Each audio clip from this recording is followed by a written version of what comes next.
네, 할렐루야. 아멘. 2월 첫째 주입니다. 분주하던 1월이 지나가고 이제 새로운 달이 시작되었는데요. 우리 옆 사람과 이렇게 인사해 볼까요? 2월에도 주님과 함께 합시다. 한 번 더 인사하겠습니다. 수련회 가세요? 자, 수련회 가세요. 자, 수련회 갑시다.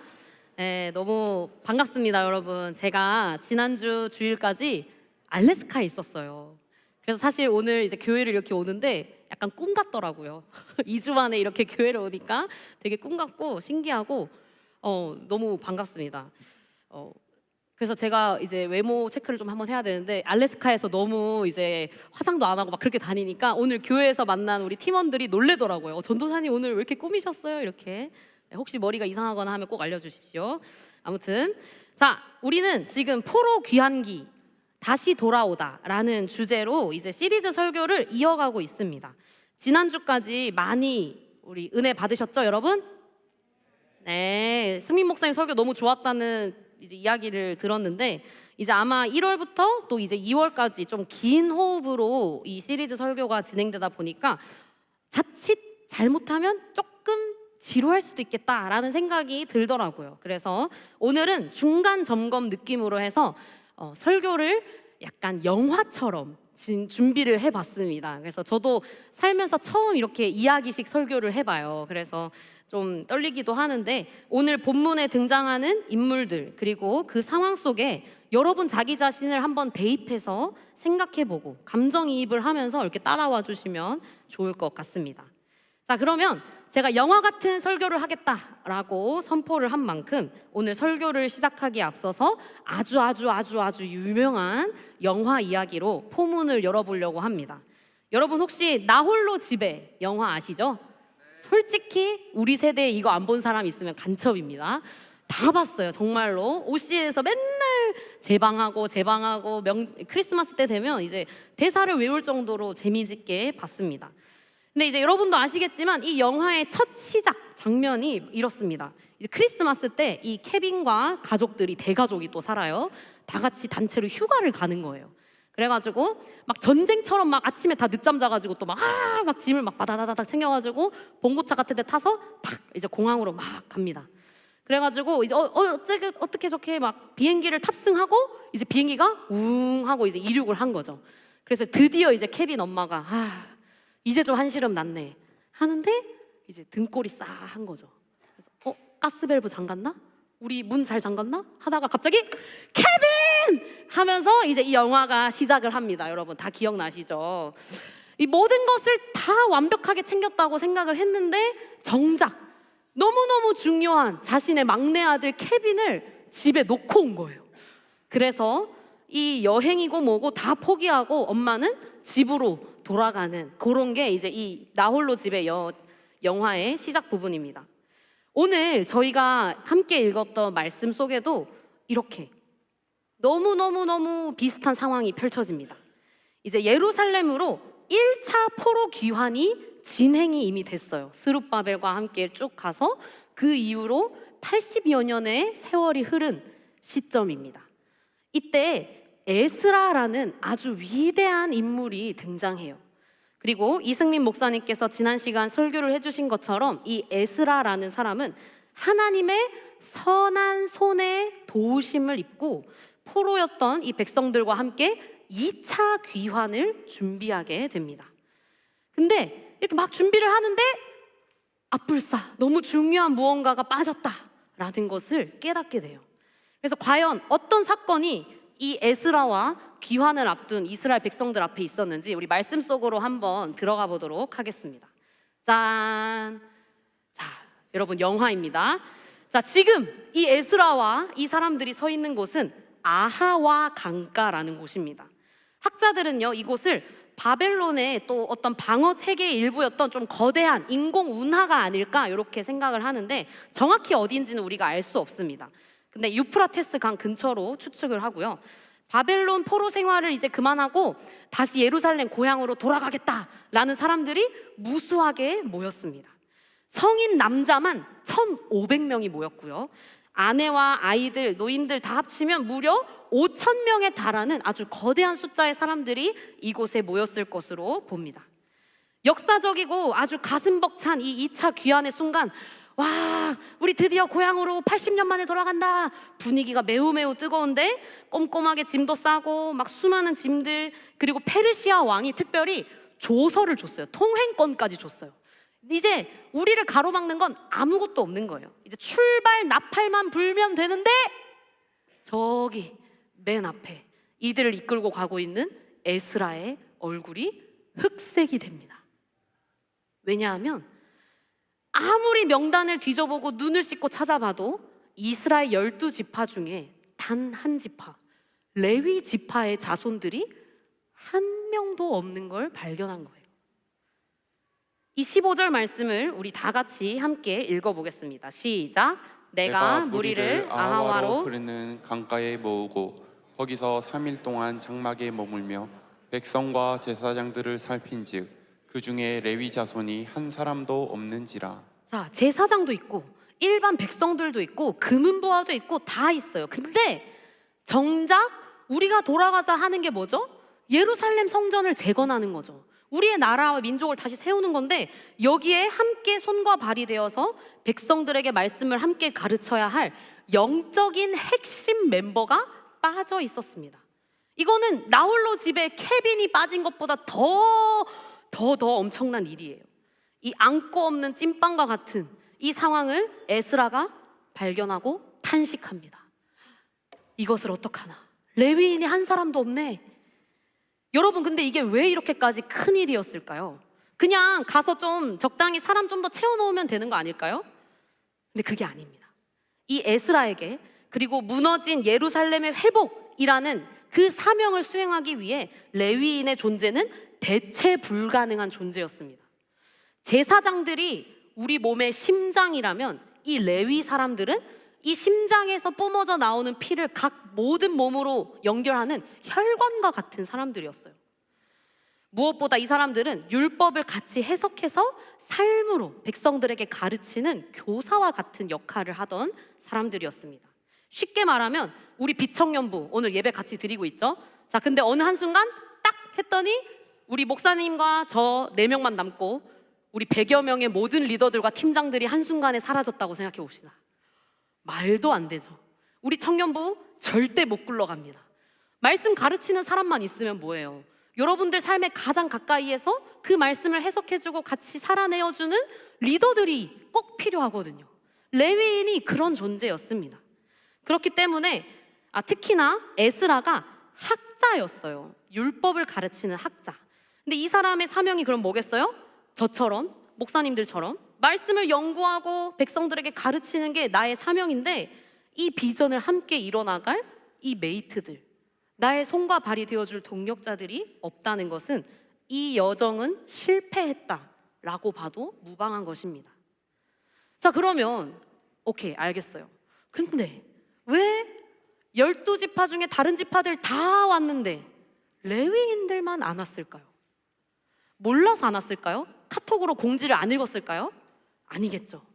그래서 우리는 왜 안 왔는지 이제 카메라를 돌려서 아화와 강가가 아니라 진짜 이유를 들어보기 위해 가시베아 지방의 한 방 안을 비추어 보겠습니다. 짠. 네. 자, 여기 한적한 집안에 레위 사람들이 이렇게 있어요. 이 사람들은요, 에스라라는 어떤 한 학자가 이스라엘 사람들을 막 모아가지고 다시 예루살렘으로 80년 만에 또 돌아간대라는 소문을 들었습니다. 그러나 이 사람들은 방 안에 계속 있어요. 그들이 믿음이 없고 게을러서일까요? 아닙니다. 제가 말씀을 묵상하면서 이 사람들을 만나봤을 때 절대 아니에요. 이 사람들은 사실 누구보다 똑똑한 사람들이었어요. 너무너무 똑똑하고 현실 감각이 뛰어난 사람들이어서 에스라의 그 부름 앞에 나가지 않았습니다. 우리 청년들도 모두가 동의할 법한 타당한 3가지 레위인들이 가지 않은 이유를 한번 살펴보겠습니다. 먼저 첫 번째 이유는 비교의식 그리고 인정 욕구의 마음이 있었습니다. 자, 레위 사람의 빙의에서 제가 한번 여러분들께 말씀드려볼게요. 씁쓸한 표정으로 이렇게 얘기합니다. 솔직히 까고 말해서 우리 예루살렘 돌아가봤자 들러리 아니에요? 스포트라이트는 누가 받나요? 결국 제사장들이 다 받잖아요. 그들은 화려한 에봇을 입고 강단의 가장 높은 곳에서 예배를 집례합니다. 사람들은 그 제사장들을 보면서 존경하는 눈빛을 보낼 거예요. 근데 레위인인 저는요, 우리 가서 뭐 합니까? 성전 지키고 집 나르고 제사장들이 제사 지내고 남은 그 동물 뼈, 피, 잔해들 닦고 그런 뒤치다꺼리 하는 청소부 역할 아닙니까? 아무도 알아봐주지 않는데 그런 그늘진 자리에 굳이 제가 왜 가야 하죠? 실제로 과거 모세나 다윗 시대에는 이 레위 지파의 사람들도 제사장이라는 역할을 하는 아론 형제들과 그 자손들과 함께 성막을 섬기는 굉장히 영광스러운 직분이었어요. 근데 이제 시간이 많이 흘렀어요. 포로 귀환기 때쯤이 됐습니다. 이때는요, 제사장들이야 좀 알아봐주지, 권력의 핵심을 잡지, 나머지 일반 레위인들은 그냥 성전 문지기, 그냥 찬양대, 청소, 그냥 제사장 수종 드는 그런 보조적인 역할로 굳어졌습니다. 그러니까 솔직히 수십 년 동안 이미 우리는 다 떠나가지고, 나는 심지어 페르시아에서 태어났어. 나 레위 자손이긴 하지만, 근데 내가 왜 예루살렘까지 가서 그 뒤치다꺼리 하는 일 또 해야 하죠? 오히려 이곳에 남아 거주하는 삶이 레위 사람들에게는 훨씬 더 매력적으로 보일 수 있다라는 것입니다. 자, 근데요, 두 번째 이유가 아주 더 교묘합니다. 그 이유가 뭐냐면 영적 자기 합리화가 있었어요. 영적 자기 합리화. 자, 또 빙의해 보겠습니다. 레위인. 그리고요, 저 타락한 거 아닌데요? 저 예루살렘 안 간다고 신앙 잃어버린 거 아니에요. 저 여기서도 신앙생활 너무너무 잘하고 있어요. 여기 가시럈 지방에는 레위인들끼리 모여서 말씀 연구하는 센터가 있는데, 우리끼리 거기서 모여가지고 연구도 하고 예배도 하고 아주 깊이 있게 토론도 합니다. 아유, 솔직히 그 예루살렘 가면 흙먼지 뒤집어 쓰고 하는 게 그것만 헌신인가요?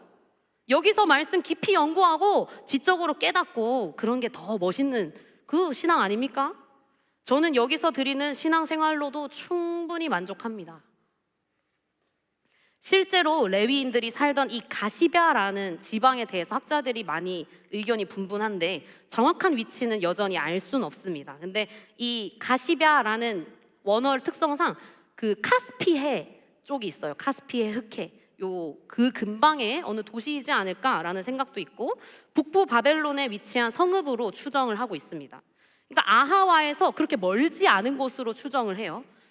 근데 이 말씀을 통해서 우리가 유추해 볼 수 있는 게 뭡니까? 이스라엘 자손들 중에서도 특히 레위 사람들이 좀 집단적으로 정착한 마을이었다는 거예요.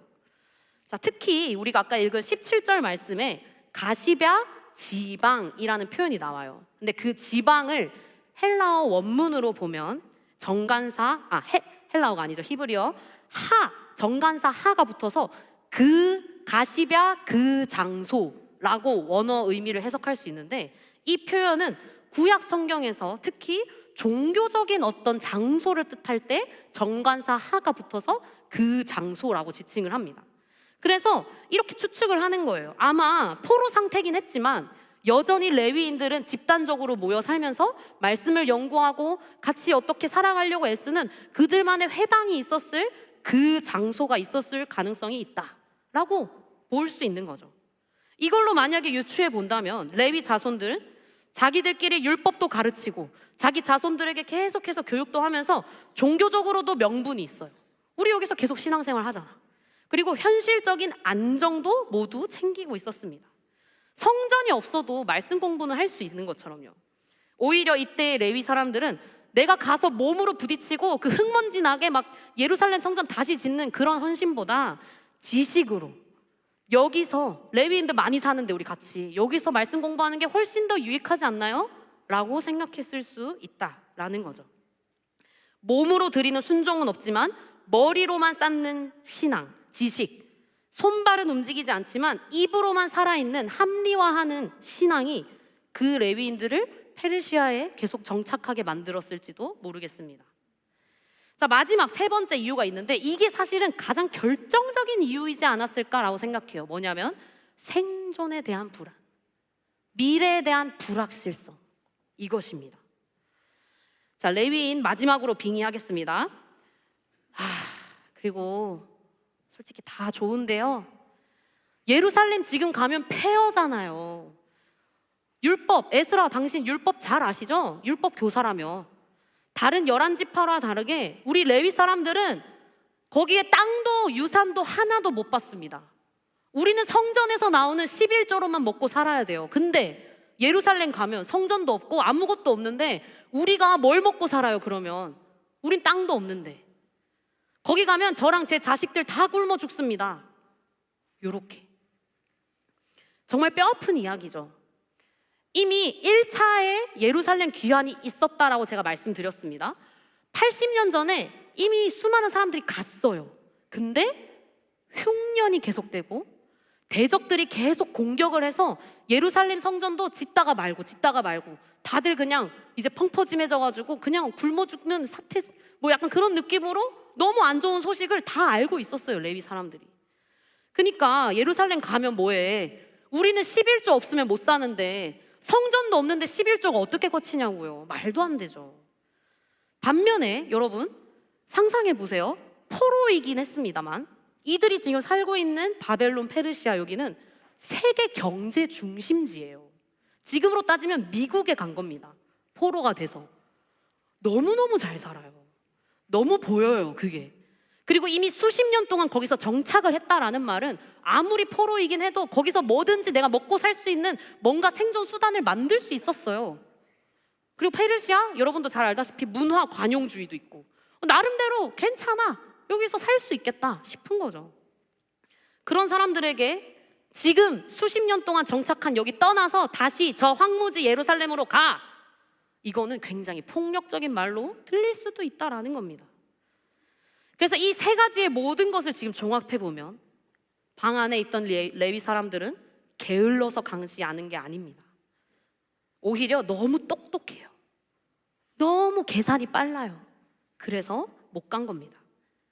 자, 근데 여러분도 지금 느끼시겠지만 이 레위인들의 이유들이 어떻죠? 우리한테 너무 익숙해요. 전도사님, 저 이번 수련회는 쉴게요. 알바가 안 빠져요. 저 취준하느라 마음에 여유가 없어요. 그리고 지금 이렇게 갔다 오면 3일 비면 저 리듬 깨져요. 꼭 가서 고생해야 은혜인가요? 그냥 마음으로 응원할게요. 제가 여러분을 그거 한 게 아닙니다.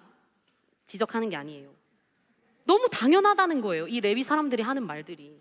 이 페르시아, 바벨론의 안락함 뒤에 숨어서 내가 예루살렘에 가야 할 이유보다 못 갈 이유를 훨씬 더 우리는 잘 알고 있고 더 치열하게 고민하고 있는 거예요. 이 레위 사람들은 우리의 자화상입니다. 여러분, 지금 솔직히 고백하지만 저도 전도사이기 이전에 한 명의 사람으로서 우리 청년들에게 이런 현실적인 어떤 거절의 이유, 리더를 제안하거나 뭔가를 했을 때 이런 현실적인 어려움을 들으면 솔직히 저는 할 말 없습니다. 제 성격상도 그렇고요. 제 속에서도 그래, 제 상황이 저렇다는데 이건 어쩔 수 없지, 충분히 이해해 라는 마음이 진짜 먼저 들어요. 아니, 솔직히 오히려 말씀드리면 치열하게 하루하루를 살아내는 여러분한테 야, 얘들아, 그래도 우리 수련회 가야지, 그래도 우리 리더로 같이 해봐야지, 우리 저 예루살렘 회복을 위해서 아하와 강가 가야지 라고 말하는 게 저는 솔직히 더 마음이 어렵습니다. 마치 세상 물정 모르고 전도사니까 저런 말 할 수 있지 이렇게 들릴까 봐. 그래서 미안한 마음이 들 때도 있습니다. 그렇습니다, 여러분. 우리의 논리로, 우리의 계산과 감정으로는 저 방 안에 누워있는 저 레위 사람들 일으켜 세울 명분이 없습니다. 그리고 여러분들을 저 험난한 예루살렘 회복을 위해 같이 가자 말하는 것은 불가능해 보입니다. 자, 근데 다시 상황을 아하와 강가로 한번 비춰보겠습니다. 레위인들은 오지 않았습니다. 여기서 안 오는 이유는 말씀드렸고요. 보통의 리더들 같았으면 포기합니다. 오케이, 어쩔 수 없지. 만약에 김다은이었다면, 내가 저 에스라의 상황이었다면 다른 레위 지파를 한번 만들어 볼까? 뭐 이런 느낌으로. 근데 여기서 놀라운 반전이 일어납니다. 에스라가 출발 나팔만 불면 갈 수 있는데 아니, 멈춰라고 명령하는 거예요. 그리고 레위 자손들을 스카우트를 하기로 결정합니다. 이 결정이 무엇을 의미합니까? 레위인들에게 얘들아, 너희가 땜빵이 아니야. 너희가 있어도 그만이고 없어도 그만인 그런 존재가 아니라 너희가 없으면 우리 이스라엘로 돌아가는 거 실패야. 너희가 꼭 와야 돼. 온몸으로 레위 자손의 존재 가치를 이 에스라가 증명한 거예요. 그래서 16절과 17절을 제가 읽어드리겠습니다. 이에 모든 족장 곧 엘리에셀과 아리엘과 스마야와 엘라단과 야립과 엘라단과 나단과 스가랴와 무슬람을 부르고 또 명철한 사람 요야립과 엘라단을 불러 가시베아 지방으로 보내어 그곳 족장 잇도에게 나아가게 하고 잇도와 그의 형제 곧 가시베아 지방에 사는 느디님 사람들에게 할 말을 일러주고 우리 하나님의 성전을 위하여 섬길 자를 데리고 오라 하였더니, 에스라는요 아무나 보내지 않습니다. 레위 사람들을 스카우트 할 때 아주 명철하고 인정받는 족장들, 명철한 사람들을 스카우트해서 불러요. 그리고 그들을 선발해서 보냅니다. 그리고 직접 가시비아로 보내는데 이때 아주 흥미로운 표현이 17절에 나옵니다. 할 말을 일러줬어요. 미리 그냥 야, 우리 지금 레위 사람들 필요하니까 가서 다 나오라 그래, 이런 느낌이 아니라 어떻게 무엇을 말해야 하는지 그들의 입술에 다 할 말을 집어넣어주고 보냈다라는 겁니다. 이 에스라는 레위인들의 굳게 닫혀있는 그 마음을 열 수 있는 가장 정확하고 간절한 메시지를 리더들의 입술에 담아 보냈어요. 그날 이제 방문을 걸어 잠그고 있던 레위인들에게 들려온 메시지는 이런 내용이었을 것 같습니다. 레위 사람들이요, 당신들은 하나님의 프라이드예요. 화려한 제사보다 중요한 것이 말씀이고 그 말씀을 가르칠 사람은 당신들 뿐입니다. 여러분이 없으면 이 예루살렘 예배는 아무것도 아니에요. 우리는 여러분의 노동력이 필요한 게 아니라 여러분의 존재가 필요합니다. 당신의 자리는 저 영광스러운 여호와 하나님의 성전입니다. 여러분, 이 부르심이 느껴지세요? 에스라는요 레위 사람들이 갖고 있었던 그 타당하고 현실적이고 합당한 세 가지 이유를 뛰어넘는 사명의 정체성으로 덮어버렸습니다. 너는 먹고 사는 문제에 매일매일 매달리는 그런 존재가 아니야. 너 취업 때문에 그렇게 전전긍긍할 그런 존재가 아니라고. 너는 무너진 이 시대를 다시 세울 레위 사람이야. 기억해. 이 강력한 정체성의 확인이 그렇게 단단했던 레위 사람들의 마음을 열기 시작합니다. 조금 전까지만 해도 레위 사람들의 머릿속은 가지 말아야 할 세 가지가 뭡니까? 수백 수천 가지의 이유가 있었을 거예요. 근데 이상하게도 이 에스라가 보낸 사람들을 통해 그 부르심을 듣는 순간 그 경고했던 논리에 균열이 가기 시작합니다. 너는 짐꾼이 아니야. 너 그냥 허드렛 일 하려고 부르는 사람 아니야. 너 하나님의 자존심이야. 그 한마디가 레위 사람들의 심장을 뛰게 하지 않았을까요? 현실의 두려움보다 지금 이 이스라엘이 예루살렘으로 돌아가는 이 엄청난 역사적인 순간 앞에 나를 부르시는 하나님의 음성 앞에 순종하기 시작합니다. 여러분, 이것이 은혜예요. 이제 마지막 장면입니다. 아하와 강가를 비춥니다. 이제 에스라와 5천 명의 백성들이 숨을 죽이고 기다리고 있는데 저 멀리서 타그닥 수많은 사람들 몰려오기 시작합니다.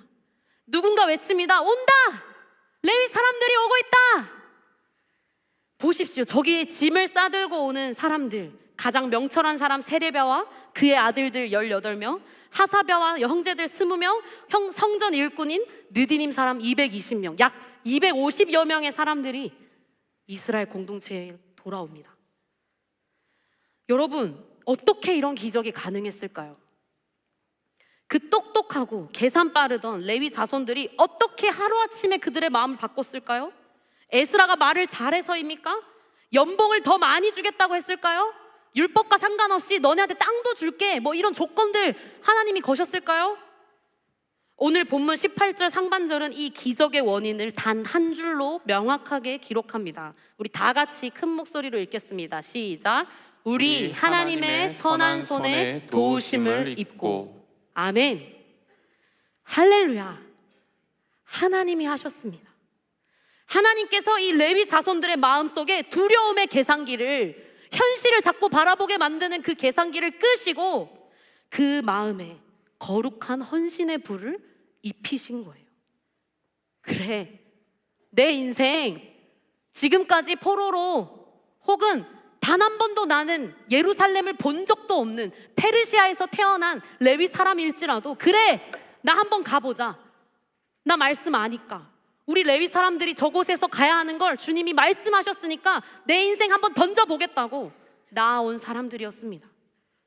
그래서 이 결단은 사람의 의지 아닙니다. 하나님의 선한 손, 하나님의 능력이 빚어낸 은혜의 결과입니다. 이제 비로소 아하와 강가에 완전한 이스라엘 백성들이 모였습니다. 진짜 이스라엘.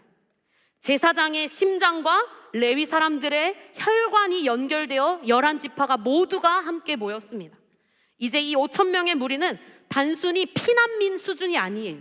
이 사람들은 하나님의 말씀을 가슴에 품고 언약을 기억하고 예루살렘을 영적으로 다시 한번 정복하러 가는 진짜 하나님의 군대가 되었습니다.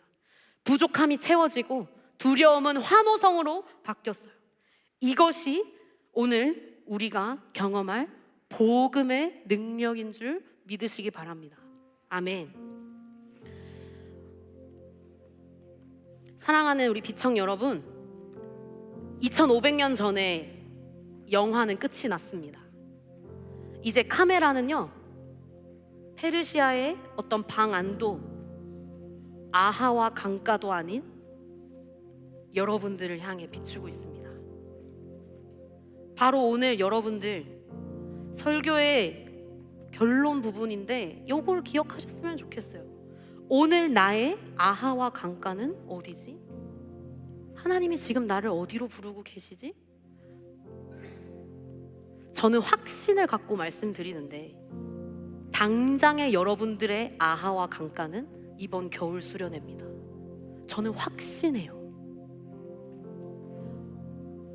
그리고 여러분들께 또 묻습니다. 하나님이 지금 너가 숨어있는 타당하고 합리적이어 보이는 현실적인 문제들이 가득한 그 가시바 지방은 어디니? 여러분들이 떠나지 못하고 있는 그 페르시아가 어딘지를 생각해 보셨으면 좋겠어요. 취업 준비라는 압박인지, 알바의 스케줄인지, 아니면 나 이래봬도 되게 신앙생활 열심히 하고 있어요 라는 나의 어떤 자기 합리화의 신앙인지, 아니면 나 하나쯤은 솔직히 우리 300명 가까이 간다는데 없어도 되겠지, 뭐 그런 마음인지. 우리는 지금 너무나 지극히 타당한 이유를 들고 은혜의 자리 아하와 강가로 가는 것을 주저하고 있습니다. 여러분들, 제가 여러분이 공감이 안 된다는 게 아니에요. 진짜 알바 못 뺀 사람도 있어요. 가고 싶어도. 알죠. 근데 그런 사람들 말고 진짜 숨어있는 가시바 지방에 있는 그 레위인 같은 청년들도 있어요. 제가 왜 이렇게 확신해서 수련회를 얘기하냐면, 물론 조정민 목사님 때문이기도 합니다. 너무 좋아합니다. 조정민 목사님 너무 좋아하는데, 근데 그거 말고 제가 이번에 알래스카 다녀왔잖아요. 지금 하나님이 우리와 함께하고 있다라는 거를 여러분 진짜 소름 돋게 느껴본 적 있으세요? 저는 알래스카에서 느꼈어요. 저 단기 선교 정말 많이 갔거든요. 근데 정말 그런 경험이 처음인가 싶을 정도로 너무너무 많이 느꼈습니다. 하나님이 무서울 정도로, 진짜 이렇게 무서워요. 하나님이 진짜 이렇게까지 우리를 집중하고 보고 계시는구나를 느낄 정도로 주님이 우리와 너무나 가까이 계시는 걸 제가 봐서 이렇게 확신을 차서 말씀드리는 겁니다. 오로라 지수가 0%였어요, 여러분. 0%. 근데 그날 하늘이 쏟아지는 오로라를 봤습니다. 2번 봤어요. 우리 팀이 가기 전에 체감 온도가 마이너스 영하 30도래요. 여러분 상상이 되세요? 폭설이 왔대요. 그래서 막 그 열린문교회 목사님이 준비를 단단히 하고 오셔야 될 것 같다, 막 경고 주시고, 막 저희 히트텍 막 3개 4개씩 사가고. 근데 너무 따뜻했어요.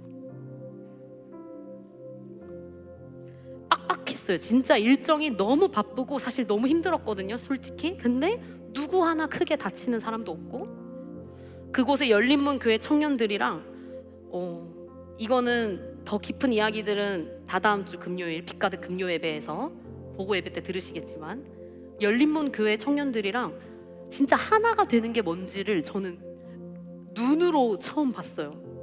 연합, 이게 연합이구나. 형제가 동거하여 거주하는 것이 이토록 아름답다라고 말씀하신 그 시편 말씀이 이런 거구나. 처음 봤어요. 저는 알래스카 땅에서 그 하나님의 선하신 손이 우리 청년들을 얼마나 사랑하시는지 뼛속 깊이 확인하고 돌아왔습니다. 그런데 여러분, 이 하나님의 손길이 알래스카 가야지만 있을까요? 지금 이곳에 지금 우리와 함께하고 계십니다. 제가 광성교회에 온 지 이제 햇수로 3년이 됐어요. 처음 왔을 때 유튜브 구독자 수가 500명이 안 됐습니다. 근데 지금은 900명이 돼가요. 지금 예배당의 빈자리 여러분 둘러보세요. 많이 채워지고 있죠.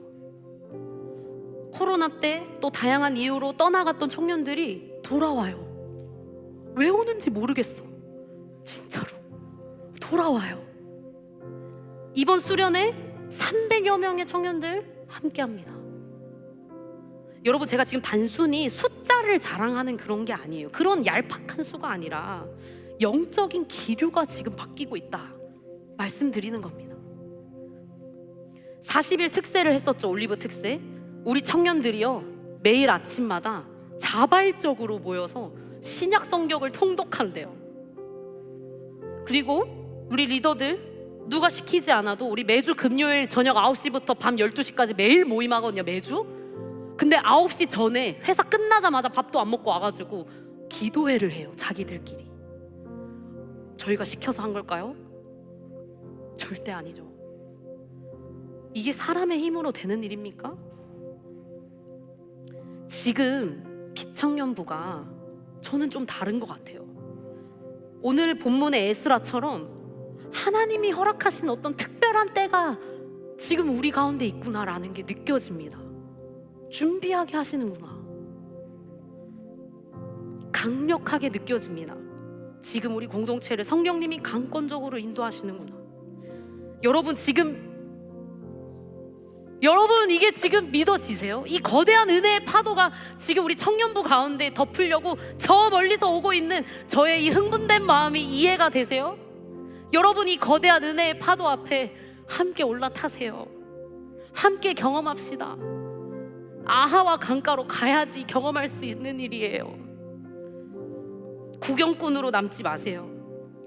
이제 결단하십시오. 머릿속에 계산기를 조금 내려놔 보세요. 여러분, 이거 수련회 3일 휴가 쓰면 나한테 얼마나 손해일까? 내가 하나님을 위해 리더하고 섬기고 봉사하고 살면 내 이익이 뭐가 있을까? 그만하시고, 혹시 여기 중에 나 셀 모임 안 하고 예배만 다녀도 내 신앙생활 충분히 만족해 하는 분들도 계산기 한번 끄고 주님 앞에 한번 나와 보십시오. 레위 자손들을 일으켜 세우시고 알래스카와 우리 공동체 가운데 역사하신 하나님의 그 선하신 손이 이곳에 있습니다. 여러분이 하나님을 위해 시간을 떼어드리고 돈을 떼어드리고 나의 모든 것을 떼어드릴 때 하나님의 선하신 손이 여러분들의 상황과 환경과 형편을 책임지신다고요. 하나님은 결코 여러분들의 헌신을 빚지시는 분이 아니에요. 30배, 60배, 100배의 결실로 더 돌려주고 싶으신 분이지 바벨론의 짐을 싸서 나오십시오. 은혜의 강가로 나오십시오. 안락한 방구석 방 차고 나오세요. 여러분, 하나님과 함께하는 고생길, 그러나 세상 그 무엇과도 바꿀 수 없는 영광스러운 그 길, 그 예루살렘으로 우리 함께 갑시다. 여러분들의 아하와 강가인 이번 겨울 수련회에서 만나길 바랍니다. 우리 함께 갑시다. 이 시간 말씀을 기억하면서 함께 찬양하기를 원하는데, 레위인이라는 생각으로 이 가사를 묵상했으면 좋겠어요. 제가 이 찬양 되게 좋아하지만 너무 오늘 말씀에 레위인들을 부르시는 하나님의 음성 같더라고요. 그래서 여러분들을 부르시는 하나님이라고 생각하고 오늘 이 가사 한번 찬양해 보면 좋겠습니다.